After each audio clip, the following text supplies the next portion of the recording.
Tarak Mehta Ka Ooltah Chashmah. The popularity of this show is that much कि अकेले YouTube पर ही इसके मोर देन 45 बिलियन व्यूज हैं and we can't deny the fact कि शुरू के लगभग 1500 एपिसोड्स वर जेम्स। 1500 के बाद वाले एपिसोड्स में तुम्हें शो के कंटेंट में थोड़ी बहुत गिरावट देखने को मिलती है और लेटेस्ट एपिसोड्स में तो ऐसा लगता है कि बस शो को चालू रखने के लिए अब कुछ भी दिखाया जा रहा है। लेटेस्ट एपिसोड्स वैसी वाइब ही क्रिएट नहीं कर पाते जैसे स्टार्टिंग के एपिसोड्स करते हैं।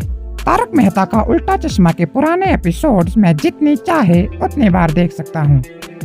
इस शो की पॉपुलैरिटी टीनेजर्स और अंकल आंटियों में तो है ही, इसलिए छोटे बच्चों में TMKOC की पॉपुलैरिटी को बढ़ाने के लिए इस शो के मेकर्स तारक मेहता का उल्टा चश्मा का एनिमेटेड वर्जन तारक मेहता का छोटा चश्मा लॉन्च करने जा रहे हैं, जिसमें तुम्हें मोटू पतलू की तरह 3D एनिमेशन देखने को मिलेगी। बट प्रॉब्लम इज कि अभी भी ऐसे बहुत सारे एस्पेक्ट्स हैं जो मिसिंग है इंडियन एनिमेशन में।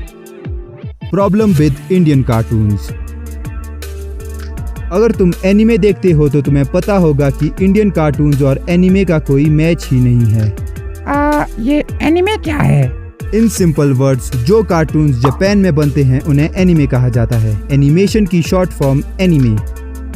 डोरेमोन, निंजा हथौड़ी, शिनचैन जैसे एनिमे छोटे बच्चों को टारगेट करते हैं और anime like Naruto, dragon ball और डेथ नोट की मेजॉरिटी ऑडियंस होती है टीनेजर्स एंड एडल्ट्स। एनिमे का कॉन्सेप्ट काफी रियलिस्टिक होता है, जहां तुम्हें एक्शन, थ्रिल, इमोशन सब कुछ मिलेगा। बट इंडियन कार्टून्स का कॉन्सेप्ट टट्टी है। एग्जाम्पल में लेते हैं मोस्ट पॉपुलर इंडियन कार्टून छोटा भीम। ढोलकपुर में कोई खतरा आता है, राजा इंद्र वर्मा डर जाता है, भीम लड्डू खाता है और दुश्मनों को पेल देता है और ऑलमोस्ट सारे एपिसोड्स इसी स्टोरी लाइन को फॉलो करते हैं। सेम कंसेप्ट का यूज किया गया है एक दूसरे एनिमेटेड शो मोटू पतलू में। जॉन द डॉन फुरफुरी नगर में आतंक मचाता है और मोटू समोसा खा के उसे पेल देता है। Why Indian animation lakhs quality. तुम्हें क्या लगता है, इंडिया में क्या टैलेंट की कमी है? ऑफ कोर्स नहीं। इंडियन एनिमेशन स्टूडियोज भी इस तरह का आउटपुट जनरेट करने के काबिल हैं। तो ऐसा क्या है जो उन्हें रोक रहा है ये सब करने से? इसके दो मेन रीजंस हैं। First is budget. In cartoons के प्रोड्यूसर्स का फोकस रहता है कम खर्चे में ज्यादा प्रॉफिट कमाना। इंडियन एनिमेशन स्टूडियोज को कम बजट में ज्यादा आउटपुट देना होता है और ज्यादा प्रॉफिट के चक्कर में ही क्वालिटी से ज्यादा फोकस क्वांटिटी पर किया जाता है। और जब फोकस रहता है क्वांटिटी पर तो कहीं ना कहीं क्वालिटी में तो कॉम्प्रोमाइज करना ही होगा।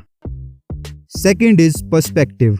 हमारी सोसाइटी में ज्यादातर लोगों को पता ही नहीं है कि हर एनिमेटेड मूवी, सीरीज या शो सिर्फ बच्चों के लिए नहीं होते। कुछ एनिमेटेड शोज बड़ों के लिए भी होते हैं। उनके हिसाब से तुम ऑगी एंड द कॉकरोचेस देख रहे हो या फिर नारुतो का कोई एपिसोड, उनके लिए दोनों कार्टून्स हैं और कार्टून्स तो सिर्फ बच्चों के लिए होते हैं। सोसाइटी के इसी पर्सपेक्टिव की वजह से इन शोज में लॉजिक ना होने के बावजूद भी लोग सवाल नहीं उठाते। इसलिए लो क्वालिटी एनिमेशन और लॉजिक ना होते हुए भी इन शोज का काम चल पड़ता है। और जब तुम बड़े हो जाते हो तो तुम्हें समझ आने लगता है कि समोसा या लड्डू खाने से किसी में सुपर पावर्स नहीं आ सकती और तुम्हें एहसास होने लगता है कि what the fuck is this.